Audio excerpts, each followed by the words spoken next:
Assalamualaikum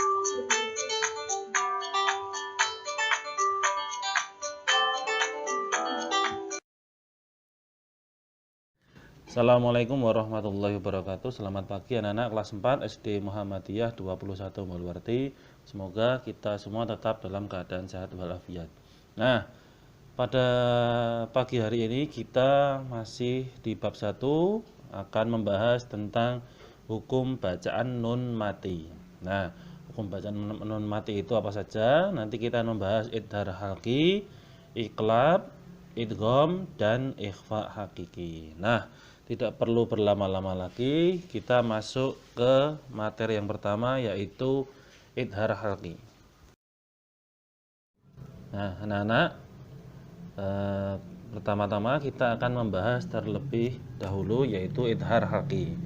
Nah, anak-anak, apabila ada nun sukun bertemu dengan huruf hijaiyah, maka hukum bacaannya itu bisa idhar halqi, bisa iqlab, bisa idgham, atau juga bisa ikhfa hakiki. Nah, yang pertama kita akan membahas idhar halqi terlebih dahulu. Dalam ilmu tajwid, idhar yaitu membaca huruf hijaiyah yang keluar dari tenggorokan yang berjumlah 6. Jadi, membaca huruf hijaiyah yang keluar dari tenggorokan yang berjumlah 6. Nah, idhar itu cara membacanya harus jelas dan tidak dengung sama sekali. Jadi idhar itu artinya jelas atau terang dan tidak dengung sama sekali. Nah, secara singkatnya idhar artinya jelas atau terang. Nah, itu idhar halqi.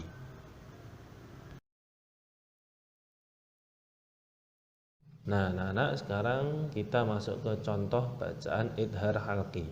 Nah, idhar halqi itu secara istilah adalah apabila ada nun sukun atau tanwin bertemu dengan salah satu huruf yang berjumlah 6.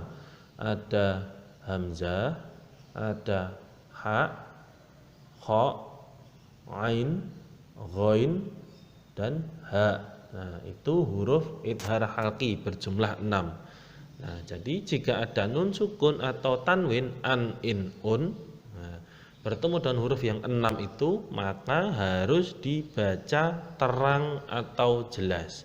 Tidak boleh samar-samar, tidak boleh mendengung. Nah, contoh nomor 1, kalian lihat. Adzabun alim. Nah, itu ada huruf ba berharokat dhammah tanwin bertemu dengan huruf hamzah. Nah, yang berwarna merah itu ada dhammah tanwin bertemu dengan huruf hamzah. Jadi harus dibaca jelas, tidak boleh dengung, tidak boleh samar-samar, tidak boleh. Contohnya gini, adzabun alim, itu enggak boleh, itu salah. Yang betul atau yang benar adalah adzabun alim, harus jelas.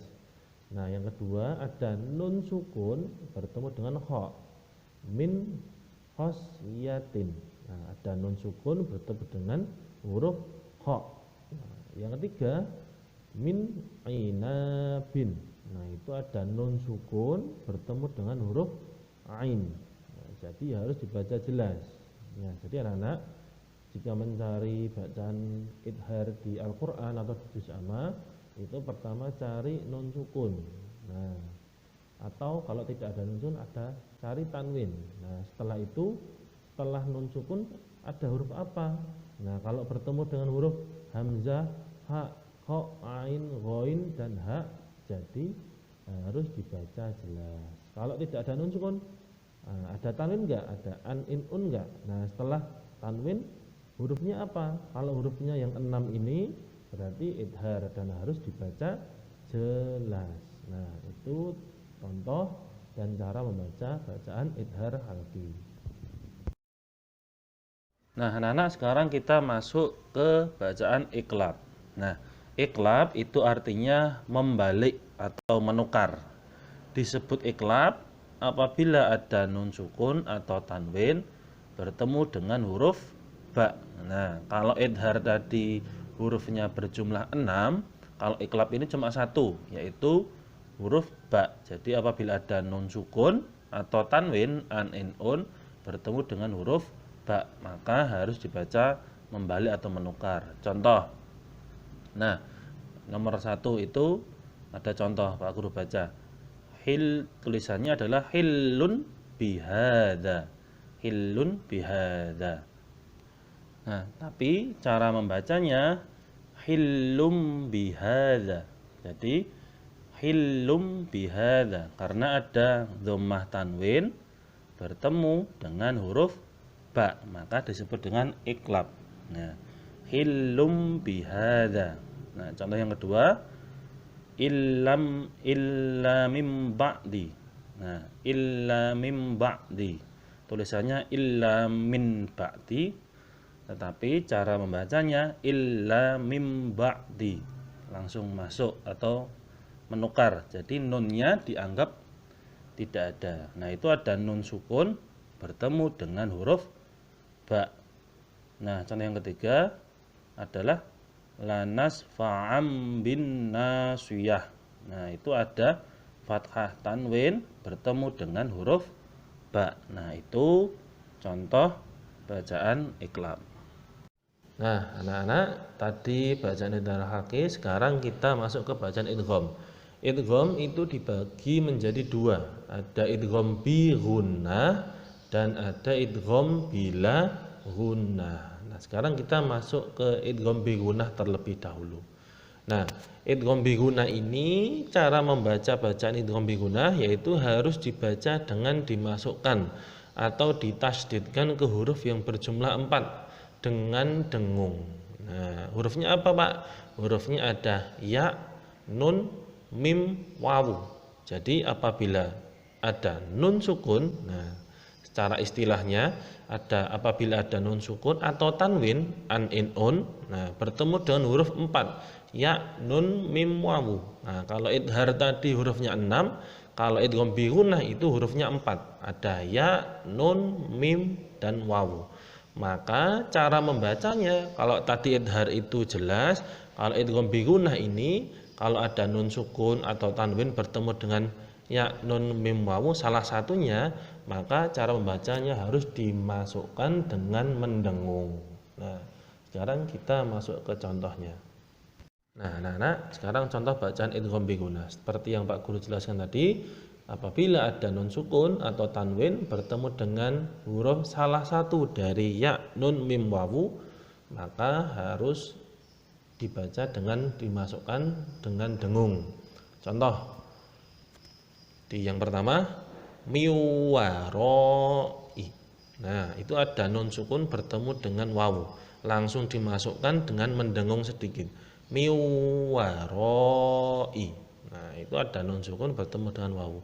Yang kedua ajalim musamma. Nah, ajalim musamma. Nah, ada sedikit mendengung. Jadi yang kedua ini ada kasroh tanwin, huruf lam berharokat kasroh tanwin. Nah, setelah huruf lam ada bertemu dengan huruf mim. Nah, berarti harus dimasukkan. Tidak boleh ajalin musamma, tidak boleh, harus masuk dengan dengung.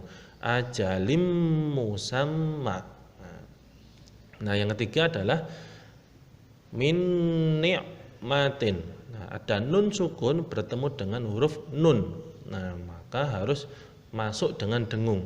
Min ni'matin. Nah, itu contoh bacaan idgham bi gunnah. Sekarang kita masuk ke idgham bila gunnah.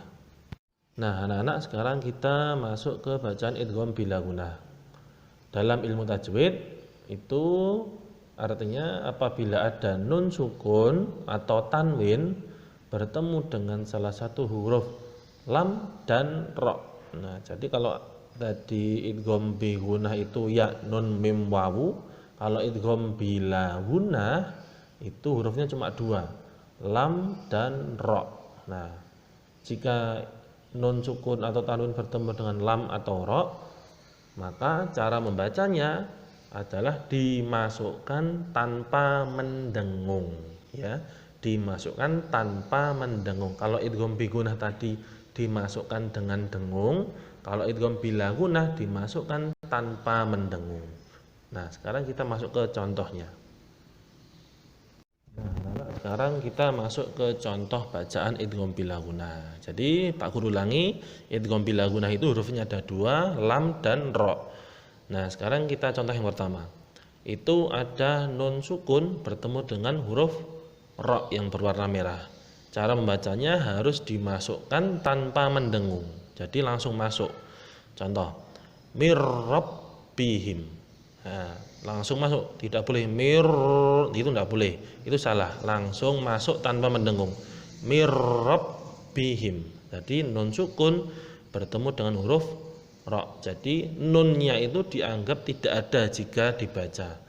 Tulisannya min rabbihim.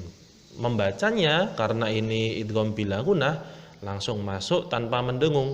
Mir rabbihim. Itu yang pertama. Yang kedua, ada nun sukun bertemu dengan huruf lam. Cara membacanya milladunka. Milladunka. Nah, nun sukun bertemu dengan huruf lam.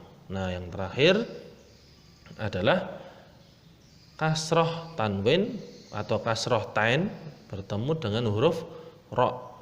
Thamaratir rizqo. Thamaratir rizqo. Nah,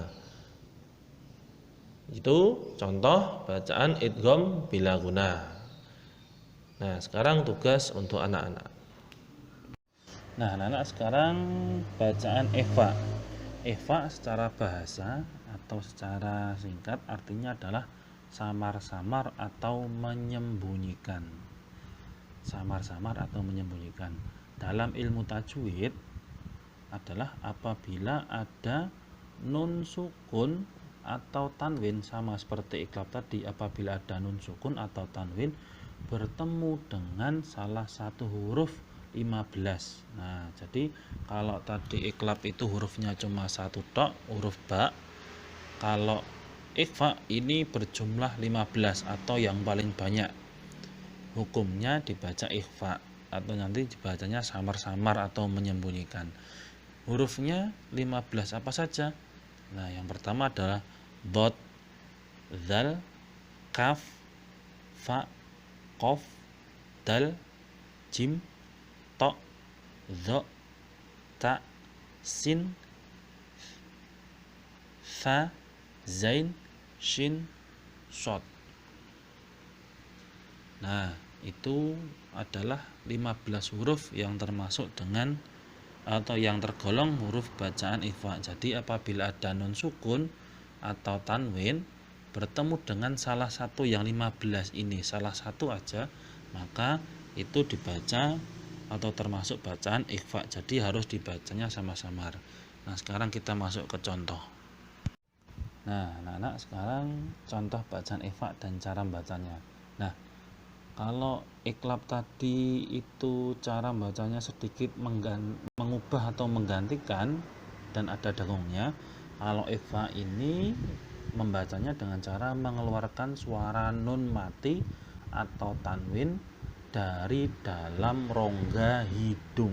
Nah, jadi mengeluarkan suara nun mati atau tanwinnya dari dalam rongga hidung dengan terlihat samar atau biasa juga menjadi suara eng.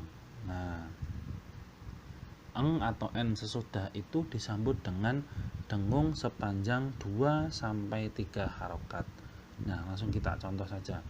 Ini contoh nun sukun bertemu huruf ikhfa. Nah, contoh yang pertama itu ada nun sukun bertemu dengan zal. Nah, jadi ada nun sukun bertemu dengan zal. Cara membacanya adalah manzalladzi. Nah, tulisannya adalah manzalladzi, tapi dibaca manzalladzi. Nah, yang kedua juga sama.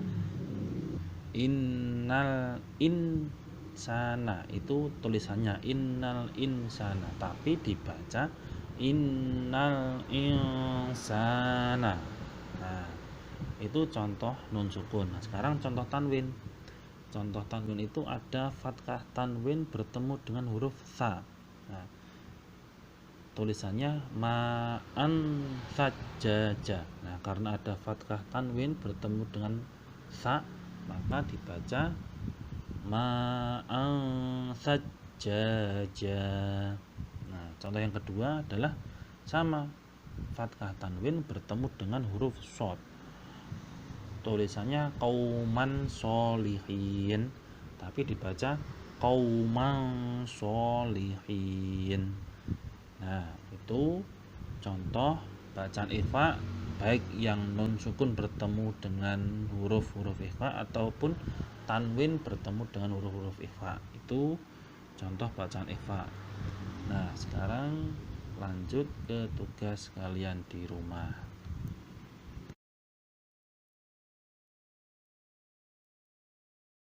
Nah, anak-anak, untuk tugasnya kalian bisa mengerjakan kuis secara online. Linknya Pak Guru bagikan di grup kelas ya. Dikerjakan semaksimal mungkin. Kalau tidak bisa buka juz amma dan dibaca ulang-ulang video yang Pak Guru bagikan ya. Terima kasih. Kurang lebihnya Pak Guru mohon maaf. Wassalamualaikum warahmatullahi wabarakatuh.